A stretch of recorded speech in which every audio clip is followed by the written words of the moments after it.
శుభకార్యాలకు పూజార్ల కోసం వెతుకుతున్నారా? పూజారీస్.com లో అతి తక్కువ ధరలకే పూజార్లను ముందే బుక్ చేసుకోండి. వెంటనే కాల్ చేయండి.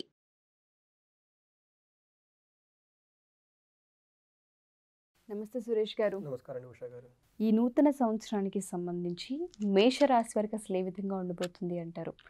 ఎందుకు అంటే వర్షఫలం ఎప్పుడైతే తెలుసుకుంటూ ఉంటామో జాగ్రత్తలు తీసుకునే అవకాశం, దాంతోపాటు కొత్త బిజినెస్లు స్టార్ట్ చేయాలా వద్దన్న క్లారిటీ, రిలేషన్స్ మధ్య ఏ విధంగా రెటిఫై చేసుకోవాలన్న కొంత అవగాహన వస్తూ ఉంటుంది. సో ఈ సంవత్సరాంతం ఏ విధంగా ఉండబోతుంది అంటారు? ఉషా గారు, ఇదేమంటే మనకి ఎవ్రీడే మనకి శాస్త్రాలు ఏం చెప్తా అంటే లేచిన వెంటనే మార్నింగ్ ఫస్ట్ మనకి పంచాంగ శ్రవణం అని చేయాలన్నమాట. ఆ రోజు ఏ రాశి, ఏ నక్షత్రం, ఏ తిథి ఉంది, దానివల్ల మన లైఫ్కి ఎలా ఇంపాక్ట్ ఉంటుంది, మనకు జన్మతార, ప్రత్యేక తార ఏంటి, వర్జ్యం, ఇవన్నీ చూసుకొని వర్క్ చేయాల్సి అనేది మనకి ఋషులు, మహర్షులు మనకి చెప్పారు.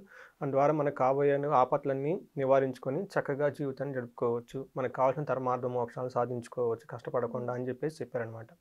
అందులోని ఇప్పుడు మనకు న్యూ ఇయర్ రాబోతుంది కాబట్టి 2014 మనకు ఉగాదికి వస్తున్నాయి. కానీ ఇప్పుడు మారిన ట్రెండ్స్ వల్ల ఏంటంటే ఇది కూడా న్యూ ఇయర్ కాబట్టి అండి, క్యాలెండర్ ప్రకారం ముందంతా ఎలా ఉంది ఏంటి అని తెలుసుకోవాల్సిన బాధ్యత ప్రతి ఒక్కరికి ఉందండి. తర్వాత పర్టికులర్గా స్త్రీలు కానీ లేడీస్ కానీ వాళ్ళ ఇంట్లో వాళ్ళకి అందరికి హారోస్కోపులు పెట్టుకొని వాళ్ళకి ఎలా ఉంది ఏంటి దాని ప్రకారంగా చేసుకోవాల్సిన బాధ్యత అందరికీ ఉందండి. ఆస్ట్రాలజీ మొత్తం లేడీస్కి చాలా ఫేవరబుల్గా ఉందండి. లేడీస్కి సెంట్రిక్గా చాలా ఆస్ట్రాలజీ ఉంది, మనకి ముందు చెప్పుకుని చాలా ఉందన్నమాట. అందుకని చెప్పి చేసుకోవాల్సిన బాధ్యత ప్రతి ఒక్కరికి ఉందండి. తద్వారా ఏమంటే వాళ్ళు ప్లానింగ్ అంతా కరెక్ట్గా చేసుకోవచ్చు, ఏది ఎవరికి అనుకూలంగా ఉంది, ఎవరికి అనుకూలంగా లేదు అని చెప్పేసి. బిజినెస్ పీపుల్ కానీ, పొలిటికల్ పీపుల్ కానీ ప్రతి ఒక్కరికి చాలా ఇంపార్టెంట్ టూల్ అని చెప్పండి ప్లానింగ్ చేసుకోవడానికి. సో ఇప్పుడు మనం ఈరోజు వచ్చేప్పుడు మేషరాశి గురించి చెప్పుకుందాం అనుకుంటున్నామండి. ఈ మేషరాశికి వచ్చేప్పటికి అశ్విని 1, 2, 3, 4 పాదాలు, తర్వాత భరణి 1, 2, 3, 4 పాదాలు, కృతిక ఫస్ట్ పాదం వచ్చేటప్పటికి మనకు మేషరాశిలో వస్తాయి. ఇవి కాకుండా నేమ్ లెటర్స్ వచ్చేటప్పటికి చు, చే, చో, లా, లీ, లు, ఏ, లా, లో, ఆ, ఈ అక్షరాలతో ఎవరికైనా కానీ పేరు ఉన్నా కానీ దాన్ని కూడా మన మేషరాశికి సంబంధించి చెప్పుకోవచ్చు. కానీ ఎగ్జాక్ట్లీగా మన జన్మ నక్షత్రంలో ఇలా ఉండదు. కానీ ఏంటంటే సమ్ ఎక్స్టెంట్ వాళ్ళకు కూడా ఇది వర్తిస్తుందని చెప్పేసి మన శాస్త్రాల్లో చెప్పారండి. జనరల్గా మేషరాశి అనగానే వీళ్ళకి పౌరుషానికి పెట్టిన పేరండి. ఓకే, చాలా ధైర్యంగా ఉంటారు, చాలా సాహసంగా ఉండేసి పెద్ద పెద్ద ప్రాజెక్టులు చేస్తూ ఉంటారు. పొలిటిక్స్లో వీటన్నిటికి వీళ్ళు బాగా రాణిస్తారని చెప్పుకోవచ్చు అండి. మిలిటరీస్లో ఇలాంటి వాటిలో ఎక్కువ సంబంధించి. సో ఇవి కాకుండా ఎక్కడైతే చంద్రుడు మేషరాశిలో ఉన్నప్పుడు పుడితే వాళ్ళని మేషరాశికి సంబంధించిన మనుషులు అంటారండి.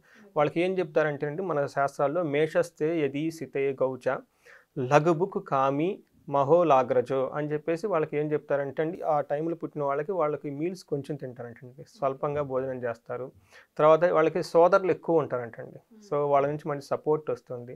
తర్వాత వచ్చేటప్పటికి వాళ్ళకి కాంతాసక్తులు అని చెప్పేసి వాళ్ళకి ఏమని చెప్తారంటే అండి, వాళ్ళకి ధర్మార్థ కామ మోక్షాలు, కామానికి సంబంధించి ఎక్కువ ఇంపార్టెన్స్. ఏదైనా పని చేయాలనుకోండి, ఇంకోటి కావాలనుకోండి, నాకు ఇది కావాలి, ఇది కావాలి, ఇది కావాలని ఈ రకమైన ఒక ఎక్కువ ఉంటుంది. ప్రమోషన్, ఇంకా ప్రమోషన్, ఇంకా ప్రమోషన్, ఇలాంటి డబ్బు, ఇంకా డబ్బు, ఇంకా డబ్బు, ఇలా ఒక ఏదో సాధించాలని ఒక పట్టుదల అనేది వాళ్ళకి. సాటిస్ఫాక్షన్ తక్కువ ఉండి ఇంకా ఎక్కువ వర్క్ చేస్తూ ఉండి మనస్తత్వం కలవాళ్ళు ఈ మేషరాశికి సంబంధించిన వాళ్ళండి. సో ఈ సంవత్సరం వర్షఫలం వాళ్ళ గ్రహస్థితి కనుక మనం చూస్తామండి, ప్లానెటరీ పొజిషన్ మేషరాశిలోనే ఇప్పుడు ప్రస్తుతానికి జూపిటర్ గురువు గారు ఉన్నారండి. అది కూడా మే వరకు ఉంటున్నారు. తర్వాత మే తర్వాత అది మారిపోతుంది అనమాట. ఇప్పుడు ఉన్న పొజిషన్ అయితే అంత అనుకూలంగా లేదు, కానీ మే తర్వాత చాలా అనుకూలంగా ఉంటుంది గురువు వల్ల. తర్వాత వచ్చేటప్పటికి రాహు వచ్చేటప్పటికి 12th హౌస్లో ఉన్నారండి. ఈ 12th హౌస్లో రాహు వచ్చేటప్పటికి ఎక్స్పెండిచర్ని ఎక్కువ ప్రమోట్ చేస్తుంది. At a time foreign opportunities కూడా ఎక్కువ చూపిస్తుంది అనమాట. ఇది ఒక రకంగా ఎక్స్పెండిచర్ వైజ్ మంచిది కాదు, కానీ మనకి ఐటీ సాఫ్ట్వేర్ వీళ్ళకి కానీ ఫారిన్ ఆపర్చునిటీ, ఫారిన్ బిజినెస్ వాళ్ళకి చేస్తే చాలా మంచిదని చెప్పుకోవాలన్నమాట. నెక్స్ట్ కేతు 6th హౌస్లో ఉందండి. కేతు 6th హౌస్లో ఉండటం వల్ల చాలా మంచిది అని చెప్పుకోవాలన్నమాట. అంటే ఒక రకంగా మనకి రాహు కేతులు మంచిగా ఉన్నాయి. తర్వాత మే తర్వాత గురువు కూడా బాగుంది అని చెప్పుకోవాలి. వీళ్ళకి ఇంకొక అడ్వాంటేజ్ ఏమంటే అండి, శని మేజర్ ఇంపార్టెంట్ ప్లానెట్స్ అన్నప్పుడు వీళ్ళకి చాలా మంచి అదృష్టాన్ని తీసుకొస్తారు. శని వచ్చేటప్పటికి వీళ్ళకి 11th హౌస్లో ఉన్నారు. 11th హౌస్లో శని ఉండటం వల్ల చాలా బాగా కలిసి వస్తుంది.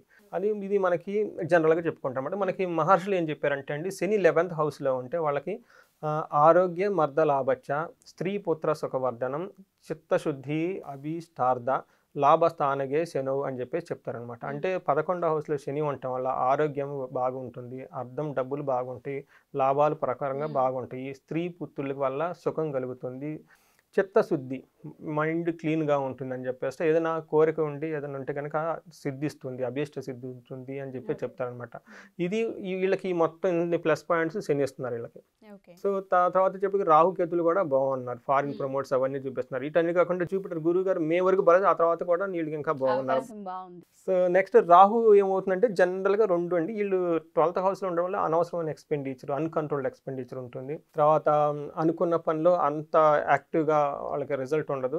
తర్వాత వచ్చేటప్పటికి అనవసరమైన టెన్షన్స్ అవి ఉంటాయి. అది ఒకటి. రెండో ఆస్పెక్ట్ వచ్చేటప్పటికి ఎవరైనా ఫారిన్ వెళ్ళి ఫారిన్ బిజినెస్ కానీ చేయాలని అక్కడ సెటిల్ అవ్వడానికి ఇది చాలా బెస్ట్ టైం అని చెప్పుకోవాలి. కేతు వచ్చేటప్పటికి వీళ్ళకి చాలా సపోర్ట్ ఇస్తుంది. ధనాన్ని కానివ్వండి, సౌఖ్యాన్ని కానివ్వండి, ఏదైనా పని చేస్తే మంచి సిద్ధి రావటం, దైవభక్తి, తర్వాత మంచి లగ్జరస్గా బట్టలు వేసుకోవటం కానివ్వండి, అలంకరించుకోవటం ఇవన్నీ ఉంటుందన్నమాట. బట్ ఓవరాల్గా 75-80% ఈ 4 ప్లానెట్స్లు ఇవి చాలా ఫేవరబుల్గా ఉన్నాయని చెప్పుకోవాలి మేషరాశికి. తర్వాత వచ్చేప్పటికి కెరీర్ ఎలా ఉంటుందంటేనండి, సిగ్నిఫికెంట్ చాలా పాజిటివ్ రిజల్ట్స్ ఉంటాయి. వాళ్ళకి రావాల్సిన ప్రమోషన్స్ వస్తాయి, సీనియర్ల నుంచి అప్రిషియేషన్స్ వస్తాయి.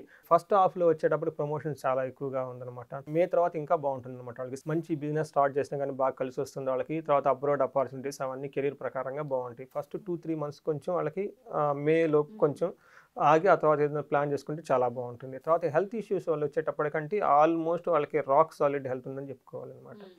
తర్వాత కొంచెం మెంటల్ టెన్షన్స్ ఉంటాయి, ఎందుకంటే రాహు కేతు ఉంటారు. రాహు ఉండటం వల్ల అది కూడాను మనీ రిలేటెడ్, అది కూడాను మైల్డ్ ఫీవర్, హెడ్ హేక్ ఈ టైపు అది తప్పక.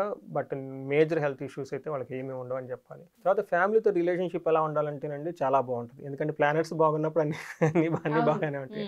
సో వాళ్ళకైతే రిలేషన్షిప్ విత్ ఫ్యామిలీ మెంబర్స్ చాలా హార్మోనియస్గా ఉంటుంది. ఆగస్టు, అక్టోబర్, డిసెంబర్లో కొంచెం ఫ్యామిలీ మెంబర్స్తో ఛాలెంజెస్ ఎక్కువ ఉంటుంది అనమాట. అంటే టోటల్ 12 మంత్స్లో ఈ ఒక్క 3 మంత్స్ కొంచెం, అంటే వేరే ప్లానెట్స్ కూడా ఉంటాయి కదండి, అవి కొంచెం 8th హౌస్లోకి అట్లా రాగానే కొంచెం డిస్టర్బ్డ్గా ఉంటుంది. బట్ అది కూడా 1 month 2 months తర్వాత అంతా బాగుంటుంది.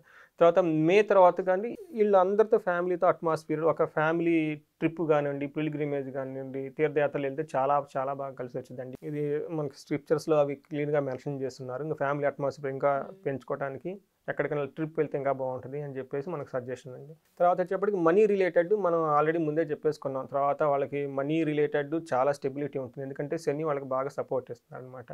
సాటర్న్ ఉండటం వల్ల మనీ ఫ్లో ఎప్పుడు కంటిన్యూస్గా ఉంటుంది. తర్వాత రాహు ఉండటం వల్ల స్పెండ్ చేసేది అనవసరమైన స్పెండింగ్లు చేసే ఒక అవకాశం ఉంది, దాన్ని కంట్రోల్ చేసుకోవాలండి. టోటల్గా ఫైనాన్షియల్ ప్లానింగ్ ఉంటే బాగుంటుంది, ఎందుకంటే డబ్బులు వచ్చినంత వెంటనే ఖర్చు చేస్తే చేయకూడదు కదా. రాహు ఏం చేస్తుందంటే వాళ్ళ మెంటల్ని ప్రమోట్ చేస్తుంది అనమాట, అనవసరమైన ఖర్చు పెట్టించడానికి, వేస్ట్ ఖర్చు అంటనమాట. నెక్స్ట్ రెమెడీస్ వచ్చేటప్పుడు చాలా సింపుల్ రెమెడీస్ అండి. వీళ్ళకి పర్టికులర్గా రాహు 12th హౌస్లో ఉండటం వల్ల, మెంటల్ టెన్షన్స్ ఉండటం వల్ల గణపతిని గరికతో పూజిస్తే చాలా చాలా బాగా కలిసి వస్తుంది. సంకష్టహర చతుర్థి చేయటం, తర్వాత గణపతి అథర్వ శీర్షం అని చెప్పేసి మనకు ఉంటుందండి. అది ఉదయం సాయంత్రం చదువుకుంటే అది చాలా సింపుల్గా ఉంటుంది కూడా, దాన్ని చదువుకుంటా కానీ చాలా ఎఫెక్ట్ రిజల్ట్స్ ఉంటాయి వాళ్ళకి. తర్వాత రాహు కేత ఉండటం వల్ల అది 1.5 year ఉంటుంది వాళ్ళకి ఇప్పుడు నుంచి స్టార్ట్ అయ్యి. అందుకని చెప్పేసి వాళ్ళు కుదిరితే కనుక శ్రీకాళహస్తి కానివ్వండి, కుక్కే సుబ్రహ్మణ్యేశ్వరం కానివ్వండి, వాళ్ళు పూజిస్తూ ఉంటే మంగళవారం కొంచెం జాగ్రత్తగా ఉంటే అది కూడా కేర్ అవుతుందండి. ఇది వచ్చేటప్పుడు ఓవరాల్గా మనకి మేషరాశికి సంబంధించిన 2024. మీరు అన్నట్టుగానే ఫస్ట్ ఏం జరుగుతుంది జీవితంలో అని తెలుసుకునే ఒక మంచి మార్గం స్పిరిచువల్ అని చెప్పుకోవచ్చు. అది తెలుసుకున్న దానివల్ల ఏంటంటే జాగ్రత్తలు తీసుకునే అవకాశం అండ్ దాంతోపాటు వే కనిపిస్తూ ఉంటుంది. పర్సనల్గా ఎవరికైనా అపాయింట్మెంట్ కావాలి అనుకుంటే కొంతమందికి ఇటువంటివి విన్న తర్వాత సంవత్సరాంతం ఏ విధంగా ఉంటుందని తెలుసుకున్న తర్వాత జాగ్రత్తల కోసం మన దగ్గరకు వస్తుంటారు. అపాయింట్మెంట్ కావాలనుకుంటే ఆన్లైన్ కానివ్వండి, ఆఫ్లైన్ కానివ్వండి మనం తీసుకునే అవకాశం ఉంటుంది అంటారు. అవునండి, నా ముఖ్య ఉద్దేశం ఏమంటేనండి, ఇది మన సైన్స్ అండి, వేదిక్ నాలెడ్జ్, వేదిక్ సైన్స్. ఇది మన యాన్సిస్టర్స్ మనకు అంతా పెట్టేసింది, మన ఋషులు అంతా స్క్రిప్చర్ ఫామ్లో పెట్టేశారు. అట్లీస్ట్ మనం దాన్ని ఇది ఏముంది అని తెలుసుకోగలగాలండి. ఏముంది దాన్ని మన లైఫ్కి డే టు సంబంధించి కష్టాలు పడకుండా జాగ్రత్తగా చక్కగా స్మూత్గా మనం ఎలా ఎదగాలి అనే దానికి మనం ఆ జ్ఞానాన్ని మనం వాడుకోవాలండి, అంతే తప్ప వేరే ఏం లేదు. సో ఎవరన్నా కానీ ఇది నేను ప్రిపేర్ చేయడం నాకు గంటన్నర పట్టింది, మీరు కొంచెం నేర్చుకొని దీని కనుక మీ ఫ్యామిలీ మెంబర్స్ మొత్తాన్ని మీరే వర్షఫలం తయారు చేసేసుకోవచ్చు. సో అలా మనం ఎవరైనా కావాలని ఇంట్రెస్ట్గా ఉంటే మనం వాళ్ళకి నేర్పొచ్చండి. ఏదైనా కోర్స్ లాగా 1 weekలో వాళ్ళకి వచ్చేస్తుంది. ఇది పెద్ద ఇదేం కాదు అనమాట. ఒక 100 శ్లోకాలు 120 శ్లోకాస్ ఉంటే దాని మీనింగ్స్ అవి తెలుసుకొని దానికి ఒక స్ట్రక్చర్ ఉంటుంది అనమాట. ఆ స్ట్రక్చర్లో చేసుకుంటే వాళ్ళకి వర్షఫలం తీసేసుకోవచ్చు, అదొకటి చేయొచ్చు.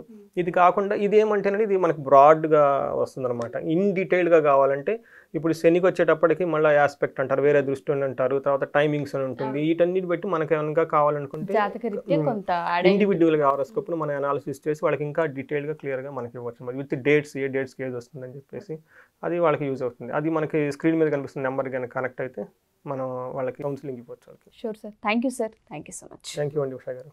సో ఎవరైనా సరే మా ఈ ఎపిసోడ్ చూసిన తర్వాత పరిహార రీత్యా లేదా జాతక రీత్యా డేట్ ఆఫ్ బర్త్ రీత్యా ఏదైనా ఇంకొంచెం తెలుసుకోవాలి, దానికి తగ్గట్టుగా మనం జాగ్రత్తలు తీసుకోవచ్చు అన్న ఆ ఒపీనియన్ కనుక మీకు ఉంటే ఖచ్చితంగా సురేష్ గారు అపాయింట్మెంట్ తీసుకుంటుంటారు.